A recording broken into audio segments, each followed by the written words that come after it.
Bolalar kelaveringlar. Mana mana shu uylarni polni remont qilish kerak. Bo'ldi aka. Mana shu yerda yotib ishlayverasizlar.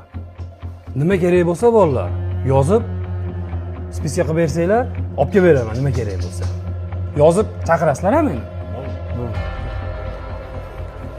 Ha, yozdinglarmi? Ha, mana aka.